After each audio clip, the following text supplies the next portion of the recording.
All right, I think that might be working at this point, but I don't know how slow or smooth it will be.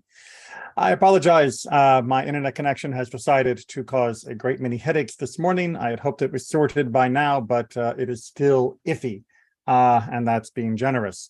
But Torah awaits and study is important, so we will push on past the technological hurdles, just the way as our ancestors did past other hurdles that also tried to prevent them from learning. If this does cut out, I apologize in advance, and I'll do my best to get it back, but no guarantees with the way it's working this morning. So we are picking up in Parashat Yitro. We have left Egypt, and now we are heading towards Har Sinai, Mount Sinai, and we are also going to be changing the style of this class. For those of you that have been studying with me now for 12 years, not all of that is on YouTube, unfortunately, but a good number of years are. You'll know that typically I will investigate a theme in depth, drawing from one section of a Torah reading and then investigating the different commentaries and ideas surrounding that one topic, trying to tease out the halachic, the ethical, the personal, the spiritual implications of those few phrases. Well, that has been an amazing journey and one that I have enjoyed greatly. But having heard from many, as well as my own reflections, I realized that many people may be less familiar with the Torah as a whole and the straightforward interpretation of some of the texts. And as such, I'm going to be changing gears for a while. We will be going back to a more straightforward analysis, meaning a clear reading of the text, as can be seen here on the left-hand side of the screen, taken from the wonderful website Sefaria, accompanied by two different commentators, Rashbam and Rashi. They are going to be our companions as we go through. Rashi, because he is, of course, the most famous commentary, and we'll talk about what he brings to the table as we jump in. And Rashbam, who is actually Rashi's grandson, who does more of what Rashi was claiming to be doing. So let's talk about what we mean when I say straightforward. This is my interpretation of the word pshat. Pshat is the first level of understanding of any section of Torah. Now, while it technically means simple, that has the wrong connotation in English, because for the one hand, simple can often mean an unsophisticated.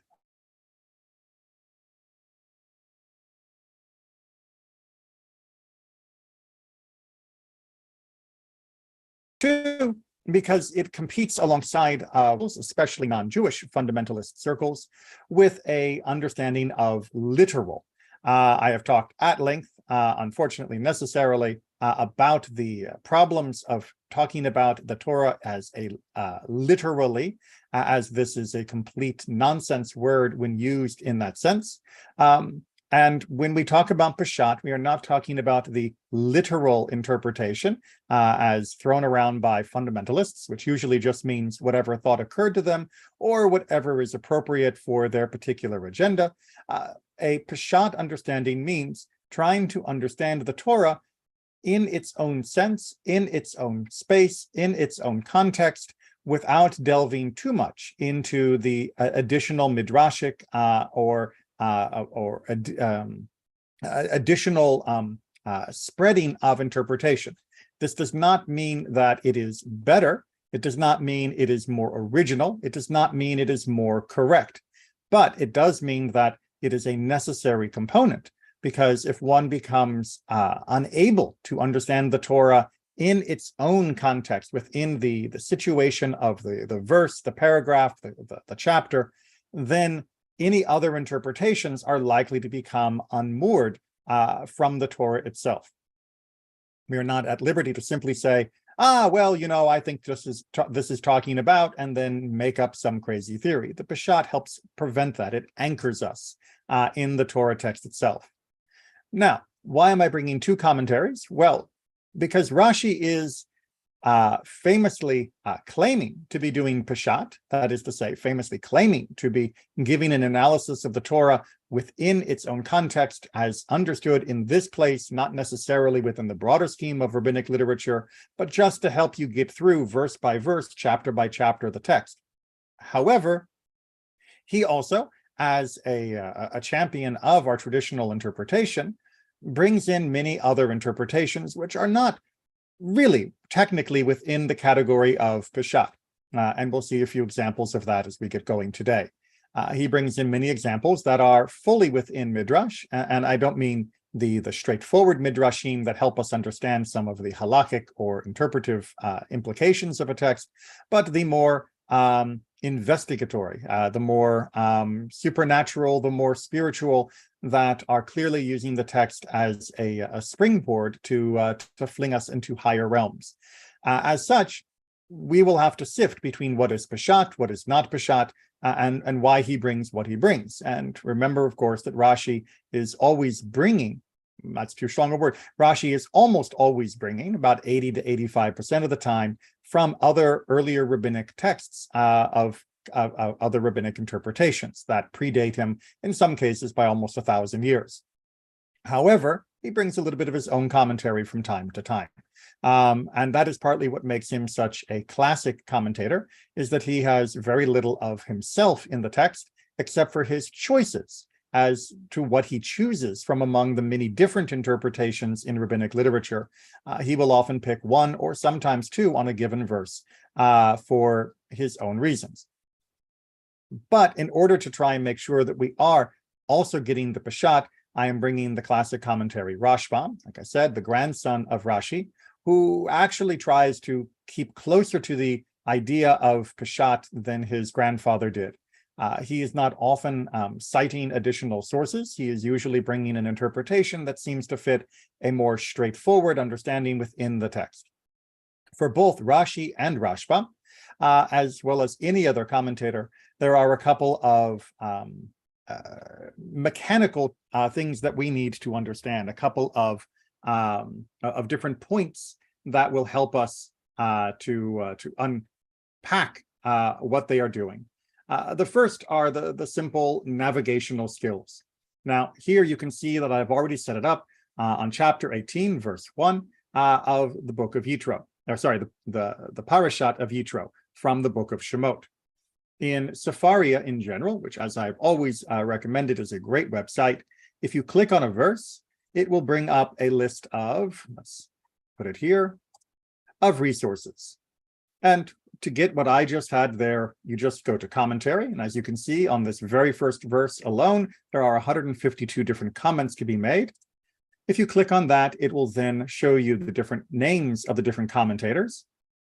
And you can click on all, which will give you a list of all of the commentary so that you can just read through everything everyone has to say. But if you want to focus on one person in particular, then you'll click on their name, in this case, Rashi.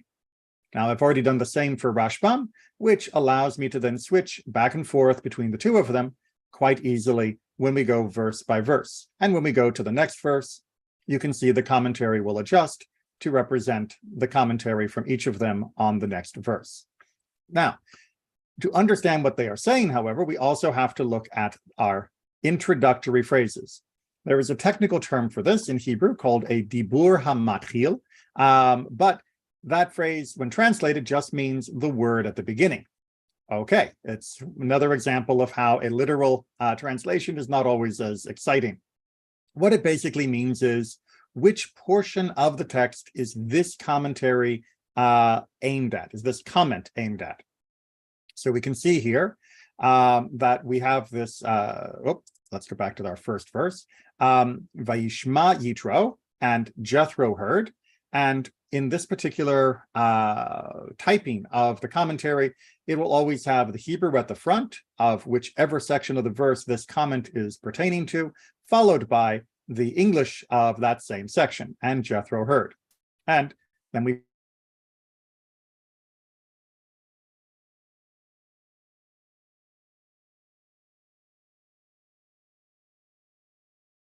and Jethro heard is taking the first two words at face value, but here this particular section, put it together. Jethro, priest of Midian, Moses' father-in-law, heard. They're taking the second clause, which is defining Jethro, and they are putting it before the verb, and he heard, which makes perfect sense in English, but it does make it a little harder sometimes to track down which section Rashi is pointing at, since obviously when Rashi began, he was always quoting from the Hebrew, so that can be a small point of confusion. I will always try to identify that and help explain. But as you can see, Vayishma Yitro is going to be talking about those first two words, and Jethro heard, trying to explain what he heard. Then the next one, Yitro, well, that's not talking about the hearing. That's not talking about the Vayishma section. It's talking just about who this Yitro person is at all. And then as we get into the other sections, Hotain Moshe, Moses' father-in-law, that's going to explain something about that point, and so on and so forth. I'm not going to list all of them right now because we will get to them in time. But I want to start off with the Rashbam as our guide on this first verse so that we can use this as a contrast. And I will also apologize now if some of this seems very familiar to all of you. Great, wonderful. I'm glad that you've already studied. For those of you that this is less familiar, great. I'm glad you are studying. Stick with it and it'll become familiar. And of course, I will not be giving quite as long of an explanation each week as we go through.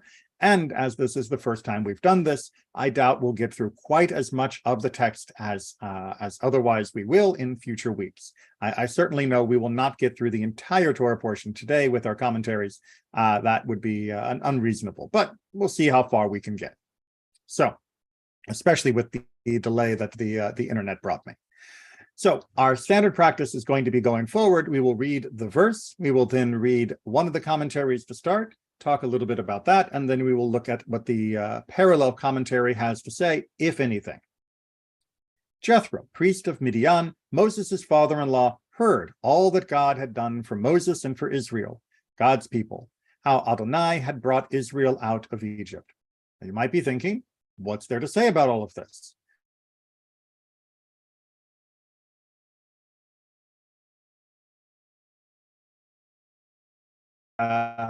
This does not provide an English section that Rashbam is talking about. And I'll have to point that out to you, that he's saying that all the things that God had done for Moses, that seems to be his focus here. That Pharaoh never tried to harm him personally, and that God provided him with such an imposing image in the eyes of Pharaoh and his servants, seeing he let him perform all these miracles. Okay, for any of our commentaries, we always have to ask the question first, which is, why did the commentary feel necessary to make a comment on this point? If you can't answer that question, then you probably won't understand the answer. When you begin to read the answer, you may go back and then figure out, there was something that I overlooked as being necessary of explanation, but thankfully our commentaries did not. So what is the issue here? Well, the issue that is drawing Rashbam's attention is that in this list of what Jethro had heard, in this list of what God had done, there is a specific mention of Moses, and that seems incongruous. He heard all that God had done for Israel, would seem perfectly fine. And we would include, of course, that this had also been done for Moses, as Moses is part of Israel. So therefore, Rashbam is pointing out the inclusion of the phrase "and for Moses and Israel" means that something unique had to be done for Moses, which was worthy of acclaim and notice that was drawn to Jethro's attention when he heard about all of the events that had just transpired. So what is it that God did for Moses in particular, not just for all of the nation during the Exodus? What is it that God singled out as being a beneficent gift to Moses? Well, it is quite miraculous that Pharaoh never just killed this annoying guy. And that is something that hopefully will seem quite obvious to us in hindsight. That's the benefit of commentary, is it often brings to mind things that we would like to think we would have thought of on our own, but having been pointed out, at least now we can hold on to them as being quite strong and obvious. Yeah, why didn't Pharaoh just kill Moses? Well, because Moses was under protection, and here Rashbam is pointing out it wasn't just a implied protection, but a physical protection, that God orchestrated it that Moses would not be killed by Pharaoh, despite having challenged Pharaoh multiple times. That God allowed Moses to survive over and over again the performance of all of these miracles in front of Pharaoh and his servants, when the obvious thing should have been to simply murder him. And Rashbam feels that that is something that we might misunderstand if we didn't have this comment. Now, if we go to Rashi, on the other hand, and I apologize for that small delay, we're going to draw down here that to the parallel comment, because Rashi had many more things to say about this verse before he addressed this idea of Limoshe v'li Yisrael, of what God did for Moses and Israel. But on this point, Rashi says, Moses alone is of equal importance to all Israel. And here you can see that this is drawn from the Mechilta, one of the earliest sections of rabbinic interpretation. You can always, in Sefaria, if it's bold like that, click on it or right-click and open it up in a new tab, and then look at that section in more depth. We are not going to be doing that because down that way would be wonderfully interesting and satisfy a great deal of curiosity, but also take us away from the Peshat. So let's compare these two comments. Rashbam is saying, what did God do for Moses? He protected him, literally, physically protected him so that he could fulfill that mission. What is Rashi saying is the interesting import of having this Moses and Israel pair.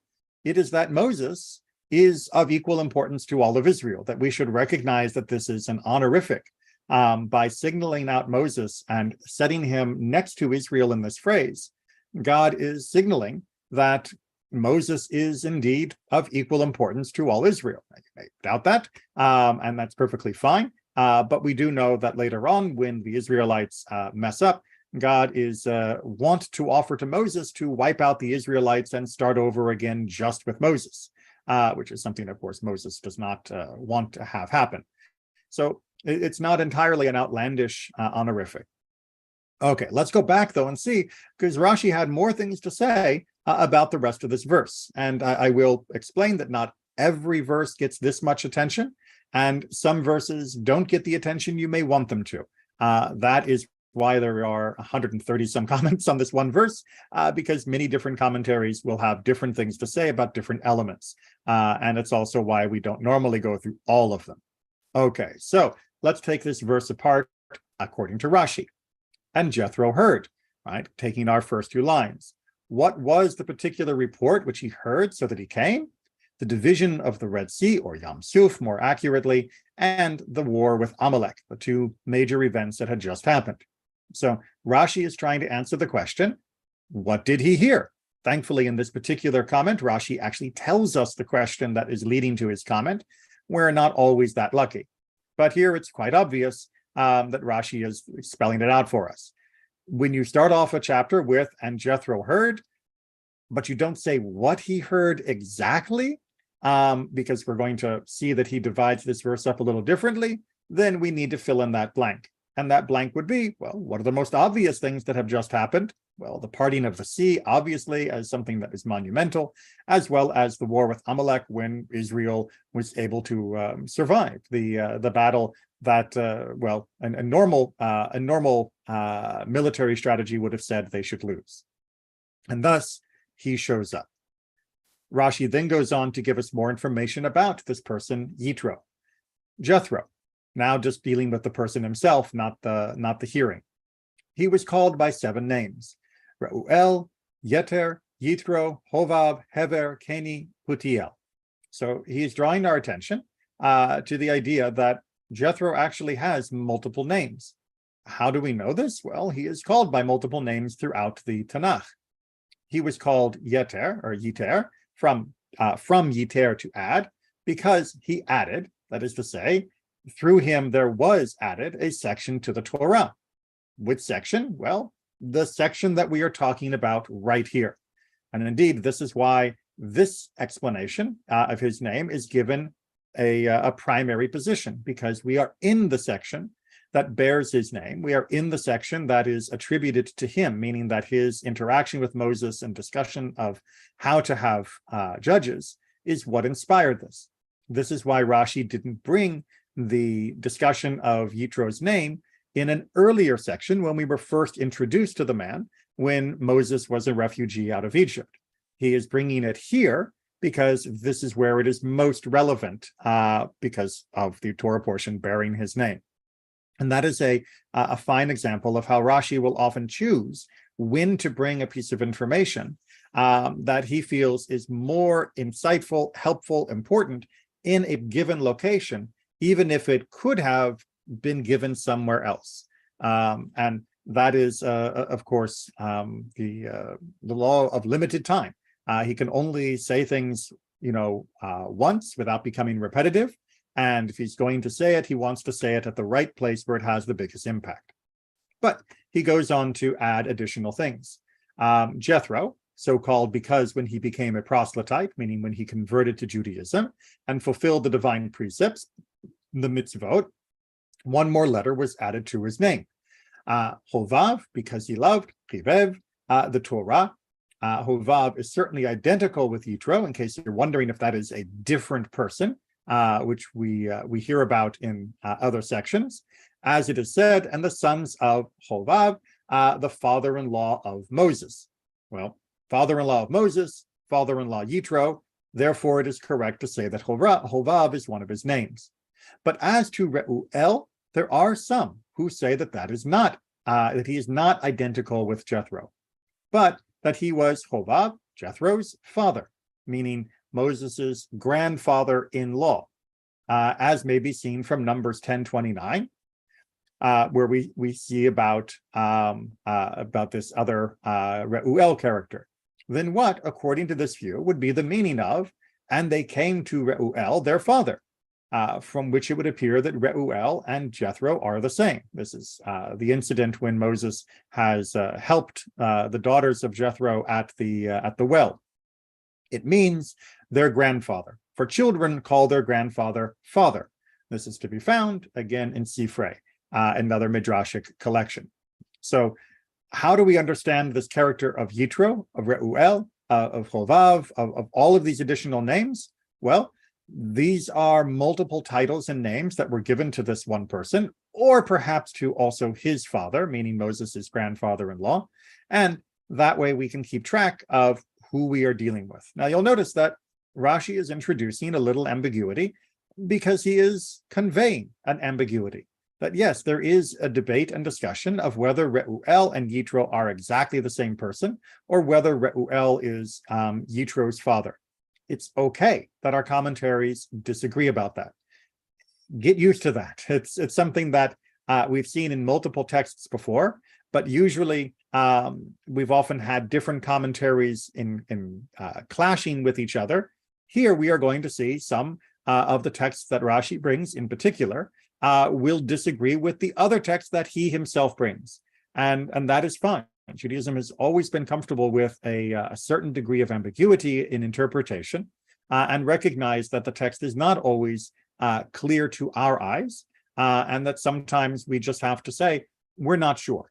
Now, we clarify things when there are halachic, legal, or ethical implications, but if it is a question of, is it exactly his father or his grandfather-in-law, generally speaking, that has very little practical impact. As such, it is easy to continue the debate and be fine with that.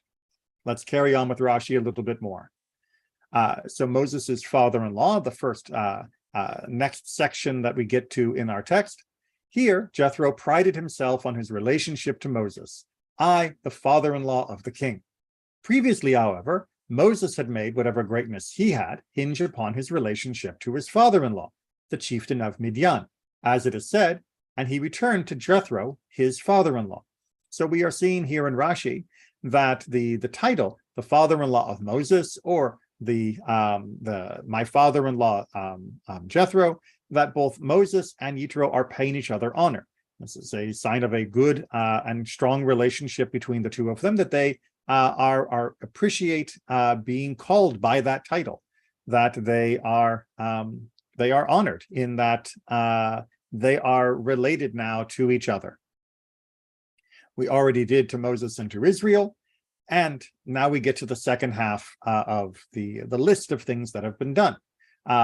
All that God had done for them through the falling of the manna and through the well and by the defeat of Amalek. So again, Rashbam had discussed this earlier he had discussed this earlier. Rashi had discussed this earlier with what he had originally heard. And now we're getting a little bit more of this. All has to include more than just that. And that is going to be the falling of the manna, as well as the appearance of a well to allow them to continue to drink. And then we get a full phrase at the end that the Lord had brought forth, that this was greater than all the other things and is therefore singled out for mention. And what is that greater than all other things? Well, it is literally the bringing forth. It's a little bit stronger in the Hebrew, kihotzi, which is the word for the Exodus itself. Unfortunately, English does not have a great verb for he exited Israel from Egypt. Doesn't sound quite right.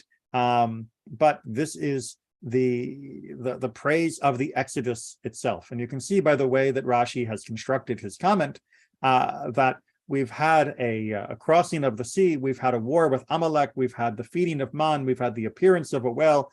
All of that is amazing and wonderful and something which draws Yitro close and which is worthy of praise. But the thing that is most important out of all of this is God took us out of Egypt. That is the greatest miracle of all, even if the others seem a little bit flashier and have more better billing in our minds of iconic, miraculous deeds. Okay, let's carry on with verse 2. So Jethro, Moses' father-in-law, took Zipporah, Moses' wife, after she had been sent home. And here we're going to go ahead and start with Rashi. After his having sent her away, what are we talking about? When God said to him in Midian, back in Exodus 4, go return to Egypt, and Moses took his wife and his sons, and Aaron went forth toward him and met him at the mount of God. He, meaning Aaron, said to him, who are these? He answered them, this is my wife whom I married in Midian, and these are my children. He thereupon asked him, whither are you taking them? He replied, to Egypt. Whereupon he said to him, we have cause to grieve over the former ones, meaning the Israelites already there, and you propose to add to their number? Moses therefore said to her, return to your father's house. She took her 2 sons and went away. So what is the question that Rashi is struggling with here? Well, the question is, we never saw Zipporah be sent away. That was never explicitly stated in the text of the Torah. Indeed, the last thing we saw was Exodus 4, Moses and his wife and their kids heading off to Egypt. So how did it come that she was with Yitro to be here at this time? Well, enter in an explanation, again taken from Mechilta, that there must have been an encounter between Aaron and Moses, and common sense prevailed. That if you are in the middle of a enslaved war zone type of area, you don't bring your wife and kids, not because you don't love them, not because they might not be useful, but because you don't want to, A, put them in danger, and B, create an additional burden for the community that you are about to help. Every additional person there would be another mouth to feed, and that was already quite difficult under the enslaved conditions. So the explanation is Zipporah must have been sent back in order for her to now be brought forward again by Yitro. And we can see that Rashbam has his own understanding of this as well. Seeing that the Torah had never told us that Moses had sent his wife and children back to Midian after they had arrived in Egypt, the Torah had to fill us in on this if we are to understand what is written here. Some commentators believe that what is meant is that now that Moses was in a position to do this, he had sent her the gifts a husband normally gives his bride. The idea that after he had sent her, or sent to her would be the other way of reading it. We find something similar reported to Pharaoh giving his daughter, Solomon's wife, Gezer Chatzor and Megiddo, as a dowry. The former interpretation is the plain meaning of our verse. there would be no point in Yitro bringing Zipporah back to her husband when he had never heard that Moses had sent her back to her father in the first place. The last that we had heard was that Zipporah had accompanied Moses and even circumcised his son, their son, during Moses's temporary absence. If she had been sent to her father at that time, why did the Torah not report something important like this? The Torah has reported far less important matters more than once, such as Genesis 9:18 and Ham, the one who was the father of Canaan. This information was provided by the Torah in Genesis 10:6, where it belonged. It is therefore not unusual for the Torah to provide some information at a juncture we would not have suspected it. So he's trying to point out that this is just a bit of information that is being filled in. And of course, the Torah is now bringing us up to speed on that. And we can understand that as being that they had been sent away like Rashi had interpreted. But you can also see from Rashbam's explanation here that he is showing a strong preference for that interpretation because that is the way the Torah normally talks. The Torah will occasionally include seemingly extraneous or additional details that are meant to fill in gaps that otherwise would be difficult for us to understand. But it doesn't always bring those details where we expect to find them. Sometimes it will bring them in where they become more relevant to the story at that point. The Torah does not have an infinite number of words to use, and thus it is sometimes selective about how it chooses to bring that information to us. And here we come at the end of the verse after he had sent to her, or after he had sent her. The word achar describes something happening later, as it did in Genesis 22, where Avraham only found the ram, which had been caught in the thicket by its horns after the binding of Yitzchak was over. Similarly, in Leviticus 15, the word achar means that after the procedure described by the Torah previously, the woman in question would become ritually clean again. The point of our author, this is from the editor, is that in all the examples quoted by him, the Bible had informed the reader of the background to the present happening. Why would it have not done so here also? That there is, this is definitely them talking about a past thing that we then have to interpret as he did in our first comment from him on this verse. We're going to keep moving. Now, at any time, by the way, if you're either in YouTube or in Zoom, feel free to pipe up, raise a hand, make a comment so that you can share. As you notice here, there are no comments from Rashbam on this verse. Neither are there any comments from Rashi. Instead, we simply read, "And her two sons, of whom one was named Gershom, that is to say, I have been a stranger in a foreign land." Neither felt that there was anything necessary to add at this point on that particular thing. But when we get to verse 4, and that skipped. "And the other was named Eliezer, meaning the God of my father's house was my help, delivering me from the sword of Pharaoh." All right, what do we mean by, "and they delivered me from the sword of Pharaoh"? When Datan and Abiram made the disclosure regarding the matter of the Egyptian who Moses had killed and Pharaoh wished to slay Moses, his neck became a column of marble so that the sword was powerless against him. So Rashi's interpretation here is that when was Moses delivered from the sword of Pharaoh? Because this had to predate Moses's return to Egypt, so it cannot simply be during his standoff with Pharaoh. It had to be something earlier. Well, we know that Moses was suspected of murder, which he had indeed committed while protecting someone, and that he had fled from Pharaoh's justice. Well, that would be a good explanation, but says the Midrash, we want to be more clear on this, that the protection of the sword of Pharaoh was actually when the sword was swung at his neck. And at that point, his neck became like marble, the sword broke, and Moses was able to escape. Rashbam does not chime in here.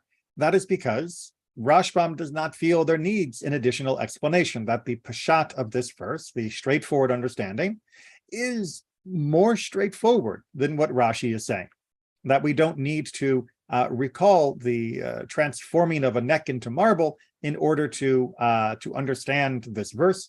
we can simply say he escaped from the justice of Pharaoh. He escaped from Pharaoh's wrath as being a fine understanding of from the sword of Pharaoh, and not have to introduce any additional more miraculous elements into the tale. Rashbam prefers to follow a less complicated explanation of the verse when possible. Rashi does often like to bring in interpretations that are a little bit more midrashic, that is to say, a little bit more embellished, because they often will bring more of a flavor and meaning to the text. This is not to say that one is better than the other, but this is a reason why we read multiple commentaries. Verse 5. Jethro, Moses' father-in-law, brought Moses' son and wife to him in the wilderness where he was encamped at the mountain of God. So we're sort of bringing back now in verse 5 a summation of the whole thing, and Rashi decides that we really need to understand what this means by into the desert, El Hamidbar. What's going on here? Why does that need to be included? Indeed, we know that they were in the wilderness, and it appears unnecessary to state that Jethro came to Moses there. This is one of those duh moments, which means if it's seemingly obvious and the Torah shouldn't have bothered to say it, then we need to have a comment to understand why the Torah chose to add it. But by stressing this, Scripture is speaking in praise of Jethro, that he was living amidst all the splendor that the world could provide, and nevertheless his heart prompted him to go forth into the desert, a waste place, to hearken to the words of the Torah.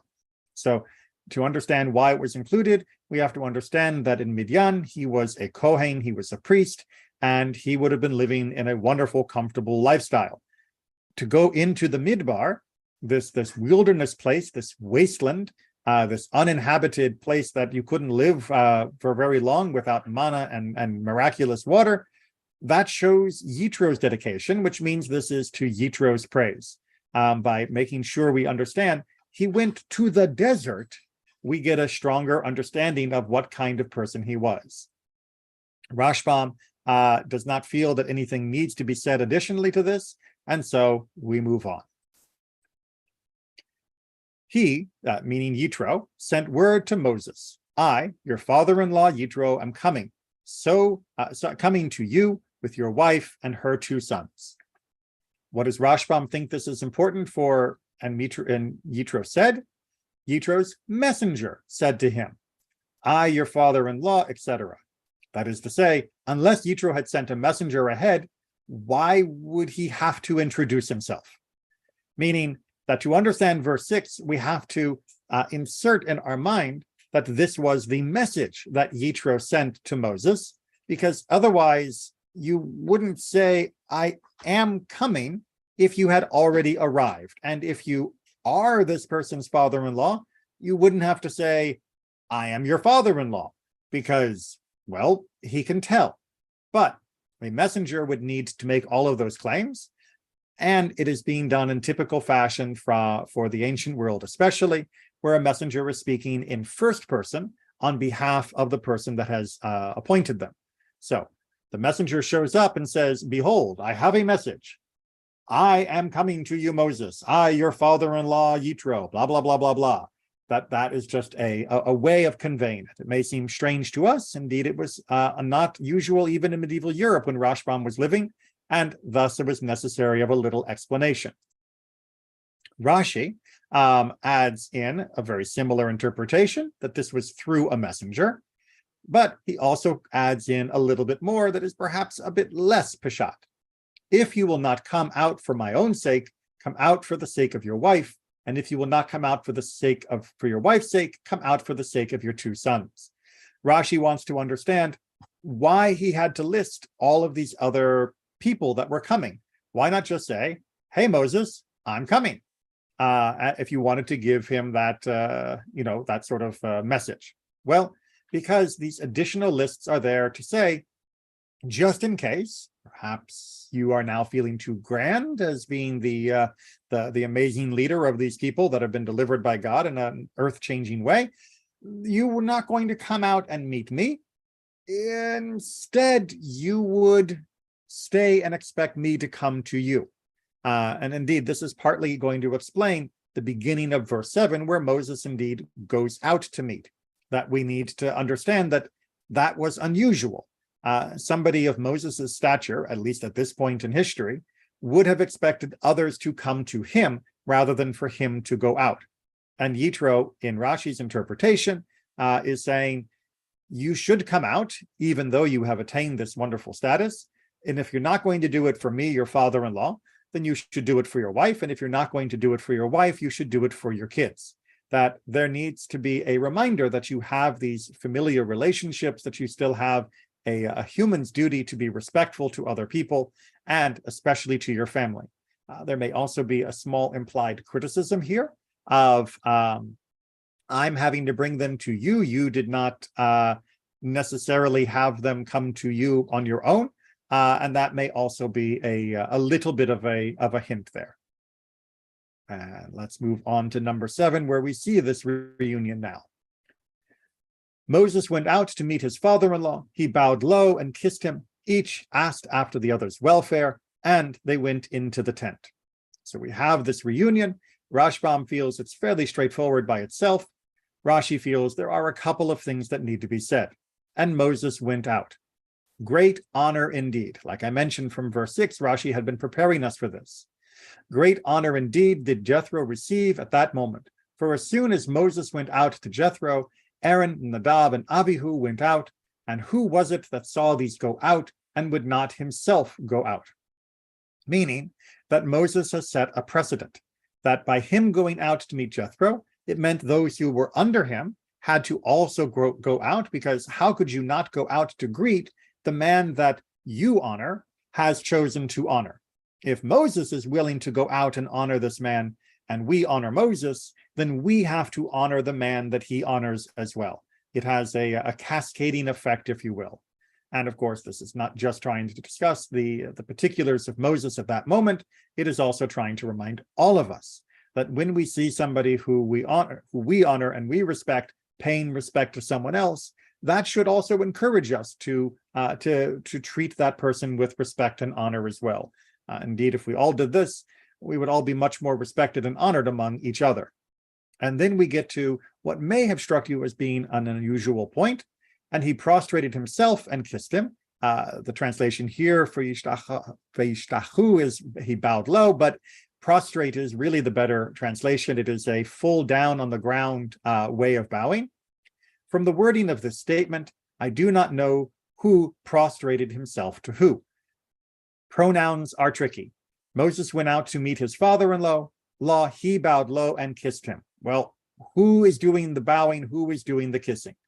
But when it states in the next word, a man to his fellow, it becomes quite evident for which of the two is called by the appellation man. This was Moses. As it is said in Numbers 12, and the man Moses, thus it was the man, Ish, Moses, who bowed down to his fellow. Just in case you thought that Moses went out to greet his father-in-law and his father-in-law bowed down, because it goes on to say, Ish l're'ehu, here, each, in the English, each asked after the others. It's more literally the man to his fellow, to get us to this understanding that because of the similarity of the word ish here, as well as the word ish in Numbers 12, we can see that the ish who is doing the bowing must have been Moses, just as he was first with the ish to his fellow, so too he must have been the one doing the bowing in the front. This is a simple grammatical analysis of which noun is the most likely source of the pronoun. All right, and let's move on to verse 8 then. See if I can go. Moses then recounted to his father-in-law everything that Adonai had done to Pharaoh and to the Egyptians for Israel's sake, all the hardships that had befallen them on the way, and how Adonai had delivered them. What does Rashi have to say about these different things? Well, first of all, and Moses related him telling of the story to his father-in-law in order to allure his heart that he might attach him to the Torah. Although it is often said that Judaism is not a proselytizing religion, that doesn't mean that we are reluctant to explain some of the great things that have happened. And of course, this would inspire Jethro to become attached to God, and through God to become attached to the Torah. And all of the travail, or all of the hardships that they had experienced at the Red Sea, the Yam Suf, the Sea of Reeds, and that caused by and the hardship caused by Amalek. So even though we know that Jethro has already heard of that from the early commentary that Rashi gave us, here we have Moses being willing to discuss that as well. And of course, it is to his credit that he is not only talking about the things that were done, but also some of the difficulties that were endured, and then, of course, how we were delivered. And then at the bottom, the last commentary I am not going to get into. One of the rules I've set for myself is that, except for a few rare cases, we will not be diving into the various grammatical or spelling issues unless it is something that is too important or famous to avoid. I know that many of the people who are participating in this class are not as conversant with Hebrew as they may like. Keep working at it, you'll get there. But you're welcome, obviously, to go back and try to study it on your own or at another time. But let's take a look and see that Rashbam has his own small addition to make to verse 8 when he's talking about the leaving along the way from Egypt, meaning specifically, of course, here Pharaoh's pursuit, the problems and the lack of water and food in the desert, all of which have been solved for them by God. So again, just trying to keep us on a straight understanding that if we want to understand what Moses is discussing, it is what you would think the straightforward problems that we have been discussing all the way up until chapter 18. Oh, come on. Oh, and hold on, we do have something in chat. I missed that, sorry. Sometimes the little chat message does not pop up as brightly as I would hope. If Moses so respected Yitro, doesn't that teach us that we should have equal respect for his advice, which is so invaluable to be included in, which is so valuable to be included in the Torah? Indeed, it is not just respecting Jethro, and by extension, we should give respect to others, but we have to specifically respect what Jethro accomplished, which is later on in this chapter. And looking at the clock, we are not going to get to today because of the long introduction and internet problems we've had. But that is a critical element, that Jethro is not just a good father-in-law, but he is a good advisor. So that is something that is very, very good to remind ourselves of. And let's see if I can't just get that chat box to stay minimized in the peripheral view, so I'll notice it if something else pops up there. All right, verse number 9. And Jethro rejoiced over all the kindness that Adonai had shown Israel when delivering them from the Egyptians. And Rashbam handles this with this question of, what do you mean he rejoiced? Well, this is another grammatical argument, or not argument, but discussion about certain letters and how they take certain dots and vocalization. Like I said, I'm not going to dive into this, although I love grammar. I know that it's not a universal love. And Jethro rejoiced. This is the literal meaning. Now, Rashbam, of course, his analysis would show you that there is a little bit of ambiguity about that first word, and that's why Rashi is also reinforcing that indeed the best translation of Vayichad is rejoice, that is the simple understanding, that he was just happy about this. However, a midrashic comment is his flesh became full of prickles, taking a different root for that word, meaning his flesh crept with horror. He felt grieved at the destruction of Egypt. That is what people say. That is to say, it's a common proverb. A proselyte, even though his heathen descent dates from as far back as the 10th generation, do not speak slightly of an Aramean, meaning a non-Jew, in his presence. Taken from the Talmud here, it is trying to remind us that even though Moses is celebrating and giving praise for what God has done, Jethro is sympathetic to the non-Israelites that suffered during all of the ordeal that we have described in the previous chapters. And we should recognize that even if somebody has converted to Judaism and are fully enmeshed within the community, the culture, we should also understand that if we talk badly around them of non-Jews, they are going to feel some sting from that kind of conversation. And here we see, and we'll probably wrap up with this for today, a very interesting point where Rashi will often bring a Peshat understanding and then a secondary understanding. This doesn't mean that his first explanation was inadequate. It simply means there is something else that he feels should be shared at this moment. It may not be the Peshat, the straightforward meaning, but it is such an important concept or one that is so widely known or needs to be widely known that he wants to take the opportunity to share it.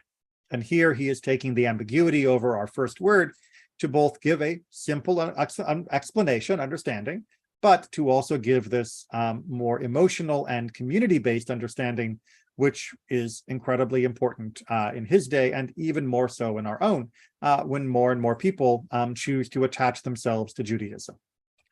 And let's just finish off his comment here, and then we'll finish with verse 9.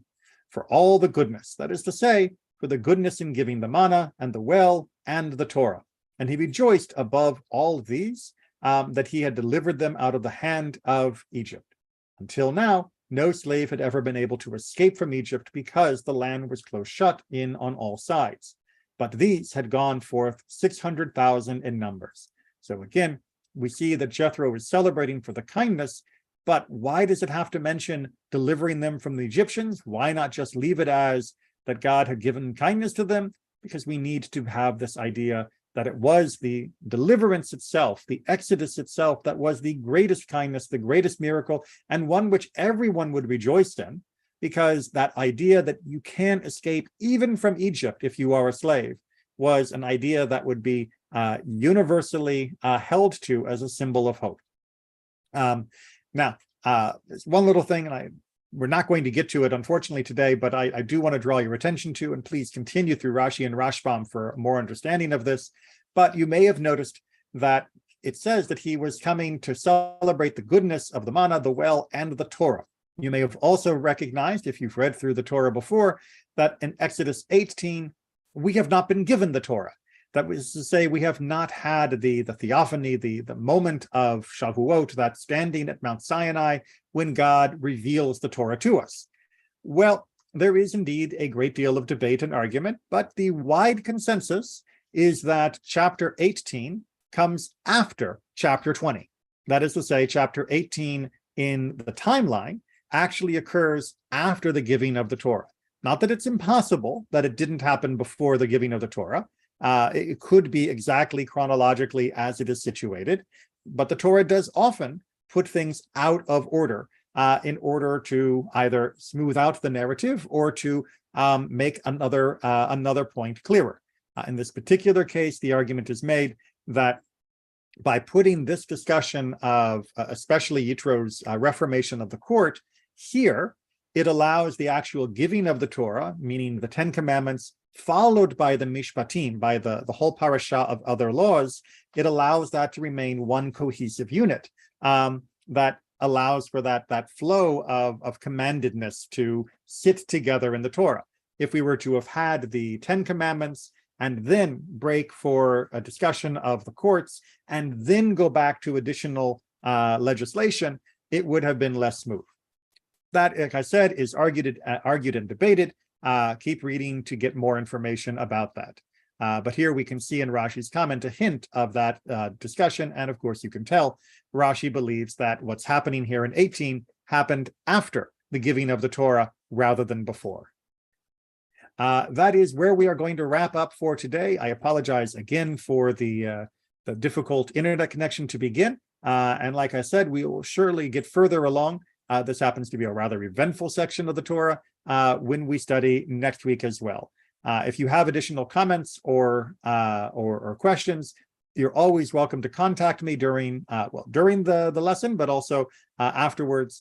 And if you would like additional pointers on how to get into understanding Rashi and Rashbam and the Peshat understanding of the Torah, just let me know. And we'll carry on with like this for a while and see how it works, and if people are able to get the benefit from it that I am hoping. Take care, everyone.